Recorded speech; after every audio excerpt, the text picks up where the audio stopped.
வணக்கம். சரகலை ஆன்மீக வகுப்பு. இந்த ஆடி மாதம் 1ஆம் தேதி சரம் மாறும். இந்த பிரபஞ்சம் முழுக்க இருக்கக்கூடிய அனைத்து உயிர்களுக்கும் சரம் மாறும். ஏன்னா அப்போ பூமியில சூரியன் வடக்கிலிருந்து தெற்கு நோக்கி பயணம் பண்ணக்கூடிய காலம். தெற்கு நோக்கி பயணம் பண்ணக்கூடிய காலத்துல இடங்கள் இருக்கக்கூடிய சரம் பிங்களை நோக்கி பயணமாகும். அப்படி பிங்களை நோக்கி பயணமாகக்கூடிய காலத்துல நாம் அன்று அந்த நாள்ல சரத்தை பிங்கள சரத்துல ஓட்டணும் அப்படின்னா அந்த 6 மாத காலத்திற்கு நமக்கு நன்மைகள் அதிகமாக நடக்கும் சொல்லி இன்னொரு சொல்லியிருக்காங்க. சித்தர்கள் எழுதிய இந்த சரகளை நாம் ஞானம் பெறுவதற்காக தான் பயன்படுத்த வேண்டிய சூழ்நிலை இருக்கோம். அந்த சூழ்நிலை இப்போ வாழக்கூடிய புற வாழ்க்கையில ஞானம் பெறணும்னா நமக்கு புறத்தில் கூடிய சில சிக்கல்கள் எல்லாம் தீரும் இல்லையா?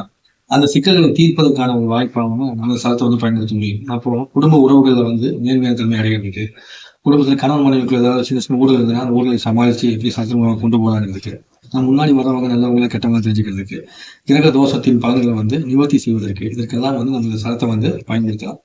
அப்போ தனிப்பட்ட வகுப்பு எடுக்கிறமானதுன்னா அதுக்கு உங்களுக்கு நீங்க முழுமையை இறங்கி கத்துக்கும் போது விஷயத்தை நிறைய புரிஞ்சுக்க முடியும். அப்போ அந்த வகுப்புல நீங்க வரும்போது நீங்க கேட்ட விஷயத்தையும் தாண்டி நீங்க உணர்ந்து பல விஷயத்தை அனுபவிக்க முடியும். அப்படி யாருக்காவது விருப்பம் இருந்தது அப்படின்னா நீங்க என்ன பண்ணுங்க, இந்த ஆடி மாத ஆஃபர்னே சொல்லலாம், ஒரு சலுகையை உங்களுக்கு கிளாஸ் எடுக்கலான்னு.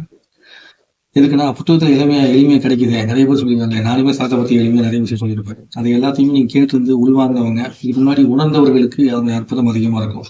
உணர வேண்டும்னு ஆசைப்படக்கூடியவங்களுக்கு பார்த்தீங்கன்னா அற்புதத்தோட தன்மை இருக்குன்னா நம்ம மூச்சு நம்ம கூட எப்படி பயங்கரமா விளையாடுது, அது நம்ம வாழ்க்கையை எப்படி சந்தோஷமா வச்சுக்குது அப்படின்னு தெரிஞ்சுக்கணும்னா மறக்காம இந்த கிளாஸுக்கு வாங்க. வர்றவங்களுக்கு நீங்க அனுப்பிச்சு வைங்க இந்த பதிவு. அதன் மூலமா யாருக்காவது ஒருத்தருக்கு எங்கேயாவது ஒரு மாற்றம் நடக்கும். அந்த மாற்றத்தின் மூலமாக இந்த பிரபஞ்சத்திற்கு நன்மை நடப்பதற்கான வாய்ப்பை நாம் அனைவரும் சேர்ந்து செய்வோம். விருப்பங்களுக்கு அனைவருமே சரங்களை கத்துக்குங்க. அன்றைய நாள் இந்த ஆடி உணர்வு வெள்ளிக்கிழமை அன்னைக்கு வருதுனால அன்றைக்கு இடங்களை சரம் பண்ணக்கூடிய நாள்ல பிங்கள சிலை எப்படி ஓடும் அப்படின்னு உங்களுக்கு கேள்வி இருக்கலாம். அந்த பிங்கள சிலை ஓடும் எப்படி அந்த கேள்விக்கு எல்லாத்துக்குமே நம்ம பயிற்சி எடுக்கும் போதுதான் அந்த தன்மை புரியும். அனைவரும் கத்துக்குங்க. நன்றி, வணக்கம். சேனல் லைக் பண்ணுங்க, கமெண்ட்ஸ் பண்ணுங்க, சப்ஸ்கிரைப் பண்ணுங்க, நம்பிட்டு பாத்துக்கங்க. ஒருவே நம்ம தந்தைய நம்ம